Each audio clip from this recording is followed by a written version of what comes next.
got three more amazing speakers to go. Chris, thank you so much from the bottom of my heart for being with us today and delivering gold nuggets to all of us and creating an avalanche of massive, massive hope. Man, what an incredible first day this has been. We've just had one heavy hitter after another. There has not been a weak link anywhere in the lineup today, and we're just getting started, y'all. And we still got a second day to go, and there's going to just be many more amazing stories that's going to come. And our next speaker, no joke, you hear this all the time from Mr. Faber, from myself, from anybody that knows this man. This is Mr. Josh Aronovich, the man that does not like to wear shoes. I think he even likes to walk outside in the snow barefoot. He's probably got extra layer of Kevlar over his feet, and that's why his feet do not get cold. Josh is an amazing soul. He is the smartest person that I know. He's like a walking encyclopedia. Yes, I said encyclopedia. The one thing I used in high school before we had internet. We did have internet back in those days, but it was dial-up, and it wasn't as fast as what we have today. But literally, he is the smartest person I know. And he's also got one of those voices that just draws you in, and you don't want to miss anything that he says. I believe this is Josh's third or fourth time on the summit, and I am beyond grateful. What? A second or third, I think. Okay, so I gave you one extra, so let's go with third. This is Josh's third time on the summit. See, smartest man I ever know. He keeps me on track. Welcome back to the mountain, brother. The summit is yours. It's an honor to be here. And it's so funny that you mentioned high school, because I want to start by flashing back to the year after I graduated. I was working selling Cutco knives. I was at the branch office making calls late at night, and I was listening to the radio. And the radio had one of those, be the 33rd caller and you get free tickets to Lollapalooza. And I called, and I was the 33rd caller. It was the first time I'd ever called a call-in thing like that, and I won, which was pretty cool. But the reason I'm mentioning that is because when I was there, I got to meet and shake hands with the Mighty Mighty Bosstones. And one of their songs has been playing nonstop in my head as I've been listening to the powerful, powerful stories told by so many on this mountain. Have you ever been close to tragedy or been close to folks who have? Have you ever felt a pain so powerful, so heavy you collapse? No? Well, I never had to knock on wood, but I know someone who has, which makes me wonder if I could. It makes me wonder if I never had to knock on wood, and I'm glad I haven't yet, because I'm sure it isn't good. That's the impression that I get. Have you ever had the odds stacked up so high, you just strength most don't possess? Or has it ever come down to do or die? You got to rise above the rest? No? Well, I never had to knock on wood, but I know someone who has, which makes me wonder if I could. It makes me wonder if I never had to knock on wood, and I'm glad I haven't yet, because I'm sure it isn't good. That's the impression that I get. I'm not a coward, I've just never been tested. I'd like to think that if I was, I would pass. Look at the tested and think, there but for the grace go I. Might be a coward, I'm afraid of what I might find out. I haven't had these kind of losses. I haven't faced this kind of pain. And I thank God for that. I thank God that my parents, mom is 79, dad is 84, they're still alive, reasonably healthy, still together. And I know how blessed that makes me. And I also know that having that lack of pain, lack of darkness, gives me space to hold space for those who do face demons, to have the capacity to sit in the darkness with them without judging, just listening and letting it not be okay. I tell my students all the time There's an ancient proverb. If you mix 10 pounds of honey with 1 ounce of shit, all you have is sweet, sticky shit. That a little bit of something bad ruins the whole batch of something good. That's how you avoid picking the wrong answer on a multiple choice test. You look for the ounce of shit that spoils the honey. But what I've realized, too, is that the reverse is also true. A drop of light can fill the darkness. And just because you have 10 pounds of honey in one hand and an ounce of shit in the other doesn't mean you have to mix them. You can keep the honey in the right hand and the shit in the left hand and never let that dilute the joy, dilute the happiness. I experienced that recently on a trip to Morocco, where I was terribly sick, horrible cold bronchitis in the middle of the Sahara Desert. And I kept that sickness and that frustration and that pain in the left hand. And when I couldn't do the 25,000 steps a day over the dunes, I got to ride a camel for 3 hours, which was amazing. But I learned that joy and grief, joy and pain don't eliminate each other. And they absolutely can both be experienced at the same time. The biggest challenge is giving ourselves permission to, is letting ourselves feel joy, even when it feels like our world is falling apart. I've been in a season of growth, of success, of abundance, of things going well. Not as well I was like, but that's a different story. But things have been good.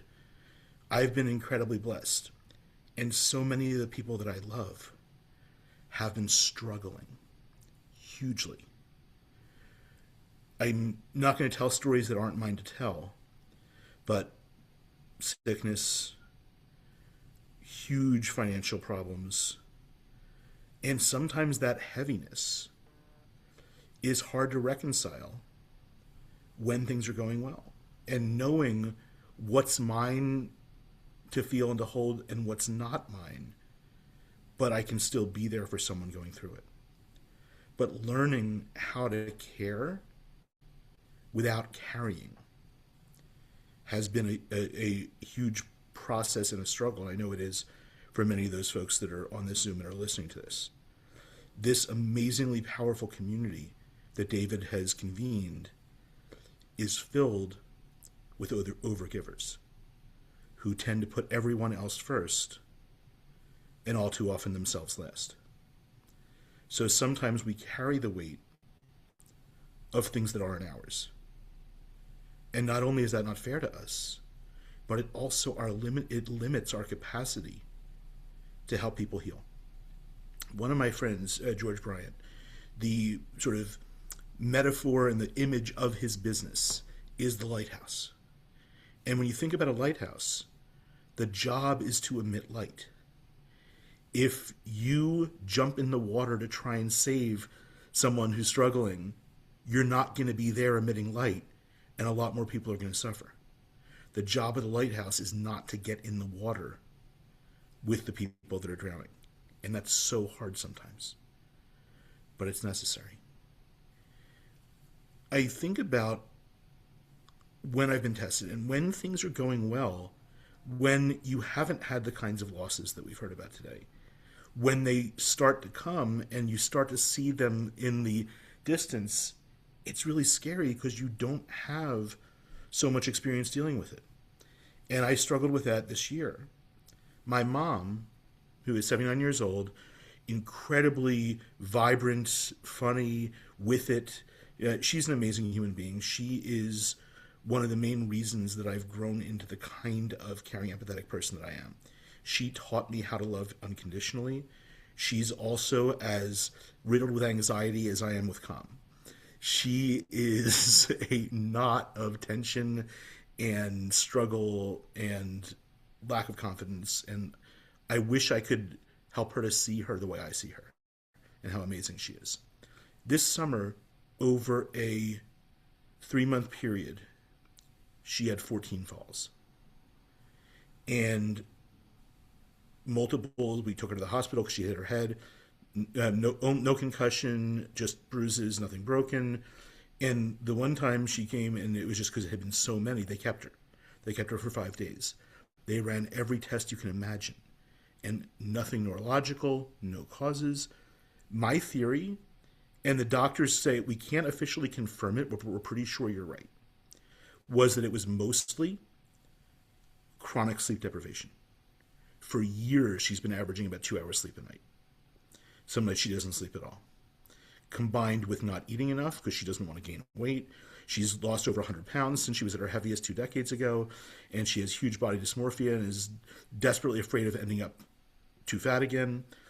She also was dehydrated a lot because she didn't remember to drink water because she was too busy cleaning or doing or moving, and she's always doing something. She's never still. She's never learned how to rest. But what would happen is, and I wasn't here, I don't live with my parents, I live about 10 minutes away on the other side of town. She would be in her chair 3, 4 in the morning, she would fall asleep, and she would literally, as best we can figure out, suddenly fall asleep because her body just crashed. And since she's leaning forward in the chair, she would just fall out of the chair and face plant on the ground. And there were sort of where balance or where she's rushing and she's ADD and OCD and anxiety. So she's just moving and just sort of gets ahead of herself sometimes. But they all had like little different things. No two falls were identical. And when we figured out my theory and we got her sleeping better and being more mindful and careful and eating more against her protests, she went 34 days without a fall. And then she had a fluke. She was sitting in her recliner and she had had some melanoma removed from her leg. So she had a wound because she has diabetes. She heals slowly. She's been going to wound care, getting it cleaned and debrided and everything. She finally decided she was going at 3 in the morning to follow the directions of the doctor and elevate her leg. So she put it up on the recliner. It didn't really work. She didn't really use the recliner part of the chair. So she leaned over to put it back down, and literally the recliner catapulted her out and toppled over her. So she's lying there at 3 in the morning on the family room floor. My dad is upstairs sound asleep. He could sleep through the apocalypse. And he also has a sleep app machine going, so he couldn't hear anything. She's crying, she's screaming, nothing. She finally manages to get out from under the chair. She's still lying on the floor when my dad gets down. And this is the part that kind of pissed me off. My dad decided, instead of calling me, because Mom said, no, don't call him, I don't want to bother him. I know she knew I was teaching that morning. He tried to help her up. So she pulled herself over to the sofa. That didn't work. So he went to try and help her up. And instead, he fell on his ass, knocked into the TV cabinet. So their 65-inch TV comes crashing down. And he finally calls me a couple hours after and says, hey, Josh, we're doing some things and bumped into the TV. Can you come over and help me pick it up? He didn't mention that Mom was in a fetal position on the bathroom floor. He just wanted me to come over to help pick up the TV. So I come over. I was between clients at the time, and I was about to say, I'm so happy I'm coming to pick up the TV and not Mom. And then I see Mom on the floor.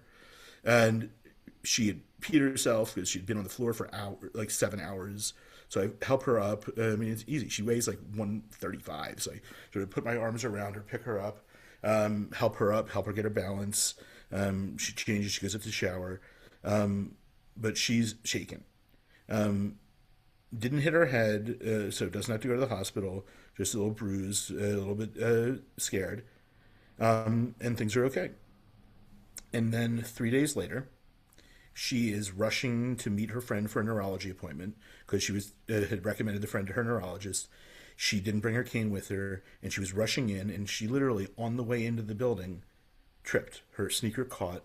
She went plummeting towards the ground. She didn't want to hit her head, so instead she threw herself at the wall and shattered her shoulder and her elbow. So 5 days in the hospital, week and a half in a rehab center, which she absolutely hated. Fortunately, I have a friend who is the director of client experience at the rehab, so he sort of looked after her and helped her there. But the problem was, and the reason I was experiencing a very, very unfamiliar emotion, guilt is not really part of my emotional vocabulary. I am confident that I balance what I need, what the people that I love need, and I'm not afraid to say no.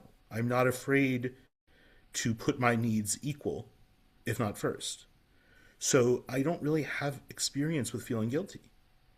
But I had a retreat in Morocco that I was running scheduled, followed by a retreat that I was attending. So I was going to be gone for 3 weeks. And when I left on November 3rd, she was still in the rehab facility. I've been visiting her every day. I was basically either on Zoom with clients, with mom, or sleeping. And that was it for the last week and a half. And now I was leaving. My brother was pissed that I was leaving because now he had a lot on his plate, and he has a lot on his plate in terms of work. He has a now 13-year-old daughter, a new teenager who's amazing. And he was scared because he didn't know that he could handle helping mom on his own. Because I'm usually the one that takes on a lot of what my mom and dad need. And dad is 84. He has Parkinson's. He's mostly with it, but he doesn't have sort of the problem solving skills anymore that he used to. He's just sort of there. Dad is an amazing person, and he loves me unconditionally, but he's always been very sort of low affect. He was raised in an era where you don't show emotion, so he doesn't only not show emotion, he doesn't really experience emotion, at least not consciously or admitting to himself that he has emotion. So for years it was sort of, we didn't know how much was Parkinson's and how much was just dad being dad. So he means well, but isn't much help. So my mom gets out of rehab. My brother helps her back to home. She has PT coming, OT coming to the house. She has a nurse coming in. We worked on getting her a home health aide for 6 hours a day, which she insisted she didn't need and didn't really have much to have them do. But I'm in Morocco. I'm thousands of miles away. And my mom told me that she would be pissed at me if I didn't go. That she was going to be all right, that I did so much, it's time to let others step up. But dealing with my joy and my experience having this trip, while at the same time knowing that my mom was not okay and that I wasn't there, was one of the hardest things I've had to deal with. And balancing my needs and her needs is something that's only going to get more challenging as my parents continue to get older. So it's an interesting kind of grief where you're grieving something that hasn't happened yet, where you're almost pre-grieving the changes that are going to come and the compromises that are going to be necessary. And I don't know what all those answers are. I just know that the only way to navigate them is with love, with empathy, and with honesty. And to have those conversations with my mom, with my brother, from a place of love and of let's figure this out together. Because I know that travel is an essential part of my soul. That if I'm in the same place for too long, I don't feel like me. That exposing myself to the new, to different cultures, to different experiences, helps me meet myself at a deeper level. And that sharing that experience with others, hosting retreats to complement my existing coaching business, is something that I've been called to for a long time. And I learned so much from doing that in Morocco, and I can't wait to do that more. But knowing that every time that I go away, something might happen with mom. And we have to be prepared for that, is complicated. And I guess my message is that it's okay to be complicated. It's okay when multiple values that we hold dear appear to conflict. And it's allowed to be messy. And we're allowed to take our time to sit with those feelings and to navigate it openly and honestly. And I think one of the things that I learned in Morocco, because after a very challenging experience with my retreat, I finally, my immune system gave in and got sick from the person who was sick the entire retreat. And I'm in the Sahara Desert trying to do 20,000, 25,000 steps a day over the dunes with this horrible cold and bronchitis, as I mentioned earlier. So being able to realize this sucks, I feel horrible, and this is absolutely breathtaking. If I'm going to feel horrible, I might as well feel horrible in one of the most beautiful places I've ever experienced. And being forced to retreat from the retreat, to hold myself at a remove, to not get my other participants sick, to sleep under the stars instead of in the shared tent because I didn't want to get anybody sick, or I didn't want to keep them awake with snoring because I was congested. And then the stunning act of kindness when the nomads hiked to a neighboring camp in the desert to get a third tent so I could have a private tent the third night. It's just letting people help me when I needed it was a new experience and a challenging experience. Having to ask for what I needed food wise rather than grabbing from the shared plates so I didn't get anybody sick made me articulate what I needed and ask somebody for help. And that was beautifully uncomfortable in a way that helped me to realize that I need to do a better job in various aspects of life of articulating my needs. So, all of these things that we deal with, whether they're discomfort or the kind of pain that shatters our soul, all of it is teaching us something about who we are and who we're growing to become. And all of these things happen in a way that ultimately serves us if we choose to let it serve us. I think that people do a disservice to themselves when they say that their trauma shaped them, when they give their pain too much credit. And it reminds me of sort of an ancient parable where you have a tribe that sends 4 warriors, 4 spears, 10 warriors, 10 spears to the conflict. 9 of those spears shatter, and only 1 of the warriors comes back alive with that spear. And everyone says that the war strengthened that spear. And he says, no. The war just revealed the strength it had all along. And I think our traumas reveal the strength we've always had. That strength doesn't belong to your pain. It doesn't belong to your trauma. It doesn't belong to what happened to you. That strength belongs to you. That is yours. Own it, claim it. Don't give the problems and the challenges and the pain too much credit. Instead, let's fight to build a world where people don't have to experience so much pain. Where we are instead conquering chosen adversities and working to eliminate the disease, abuse, neglect, all the things that are fixable and curable in a modern society if we have the will to fight for a better world than the one we're born into. And whether we have been shaped and revealed by trauma that we've turned to triumph, or whether we've lived a relatively blessed life that gives us the capacity to hold room for others' darkness, let's work together to create a better world. Thank you for listening.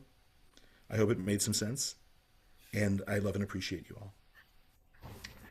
Thank you, Josh. Thank you, brother, for always using your wealth of knowledge. I absolutely love when you do that. I was excited when you shared with me about Morocco while we were on the cruise, and I was bummed that I couldn't make that with you. But I know one of these years I'll make a adventure across the pond on a epic adventure Absolutely. with you. That was truly, truly beautiful, brother. Thank you for sharing that.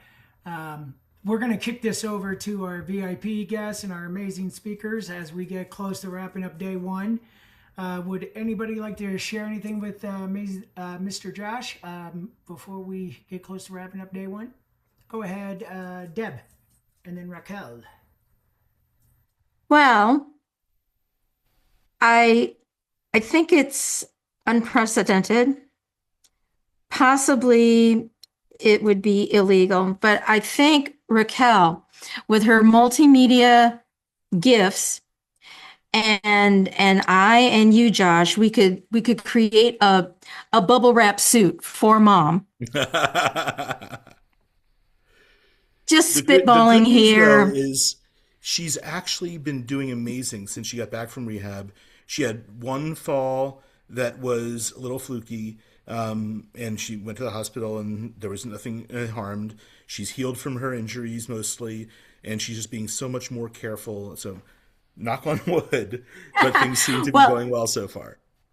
And actually, as a 65-year-old who experienced a stretch of dizzy spells the last few months, went to my doctor, and I'm just dehydrated. it is the basic simple things in life so often. Mhm. Uh, Josh, everything you said, I loved. Everything was hitting and resonating, and I adored all of it. And I'm not gonna lie, a little jealous about the camel. You did mention, you She was got to sweet. ride a camel. It's on my bucket list for some reason. I don't know why, but we'll talk later. You can like Absolutely. get me ready for when I Mhm. make this happen. But one of the things that really resonated was, you're blessed. You're a blessed person. People are alive and well, and not falling as much, and all of those good things. But this guilty monster creeping in, and it's not Pugsley. If anyone gets that reference, uh, I wanted to share that I'm the baby of the family, and by a decade and a decade plus, Mhm. and as I was just wanting to branch out and leave and spread my wings, because I too have Wunderlust and had some opportunities, I had some guilt because I knew that when I moved away, I wouldn't be 10, 15 minutes from mom and dad. That would fall onto someone else. Right. Soul searching, talking. I moved. It did fall onto other people, but everything worked out. The moral to the story is everything worked out. And I know in my heart that had I given in to guilt and stayed, I would have resented. Mm. And I also wanted to just dovetail with you regarding the lighthouse story, Mhm. and just to add, every airline everywhere. If you wish to be of assistance to anyone, you must Yeah, secure your own oxygen mask first. absolutely. And I think you're kind of there. And I mean, we can all be reminded of that. And otherwise, everything was just beautiful. And I'll leave you with this one last thing, because now you are looking at someone like myself who's 65, your parents, we're in the third act. Mhm. This is what the third act can look like, but we're in the third act, and Of death course, as visits all of technology us. improves, the question is third of how many? Well, correct. But there are some other philosophical. Mhm. Uh, you and I can just talk for days. I just know it. Just because you can doesn't mean you should. And with that, I also want to leave you. I came across it somewhere. I wish I could take credit for it, but any worrying about tomorrow just steals peace from today. Mm. Namaste. Let's see. There is a great line playing during Shavasana from one of my yoga teachers that said, "Worry is preposterous. We don't know enough to worry." That's God's truth. That is so good. That is so good. A couple things that you said that really stood out to me was when we see people grieving or they went through a really terrible thing. Uh, and we see this a lot with celebrities, is that when they're going through something terrible, right? So they have it's in reverse of the honey and the poop. Mhm. And when they have the moment of honey, they are judged so critically for it Mm. and how um as a people to be better at empathy and compassion. It's like, that person's husband or wife died, and then you see them laughing and having a good time. It's like, but that person, they just had this devastating loss. And Yeah, everyone grieves differently. yeah, everybody grieves differently. And, sometimes when people are grieving and they have these moments with a friend or with a relative, and both things can be true at the same time. And so I love how you were bringing that out, that they don't have to be exclusive, or like you don't have to trade one for the other, and not to have guilt over the honey that happens when you're in the middle of the poop. Mhm. Because there's still light. I mean, that's actually what this whole summit is about, right? It's still hope for the holidays. There's still light there. There's still honey there, even if you're in the midst of garbage, even if you're in the midst of poop. There's still honey for you in that. And to bring that to light. And the other thing was about that lighthouse. It was just really a reminder because um it and I'm better about it now. But like really understanding your role. If you're the lighthouse, you can't jump into the water. You actually, yes, you're doing a disservice to the people that you are called to serve because now you're out of time and space and matter because now you're not where you're supposed to be. But now you're also hurting the person that you're trying to save because they either need to do it themselves or somebody else is supposed to come and be the lighthouse or the life preserver for them. And so understanding like who you are and where you fit and releasing the guilt from that too. We're not the saviors, you know? And if you're called to be the lighthouse, be the lighthouse. But the lighthouse also stands still. It's very serene and it does what it does with no apologies. So just remembering that too, that we don't have to feel guilty because it is a false sense of guilt and it does rob us from actually being or doing who we're supposed to do and being what we're supposed to be because we're trying to fix everybody around us. And that's actually a trauma response. Why are we trying to fix everybody around us? So every one of those, that's a trauma response. But we love you. But thank you for bringing those stories out so eloquently and beautifully because it was a reminder too. Yeah, I don't have to feel guilty for those things, and I don't anymore. Of course, I'm 52 now, so it took a long time for me to get a long time for me to get to that point of not feeling guilty and be like, no, no is a complete sentence. Exactly. Yes, I am compassionate. I'm empathetic. I am interruptible, but I also know that to be able to discern when to, just be the lighthouse Hmm. and that's all I'm called to do and release that love and light and to that person and compassion, but I can't help them from drowning if Yeah, that's I what they're think choosing to do. in so many ways, ultimately, hope is light, just like love is light. That hope and love are both action verbs, are both really commitments to act in ways that serve our joy.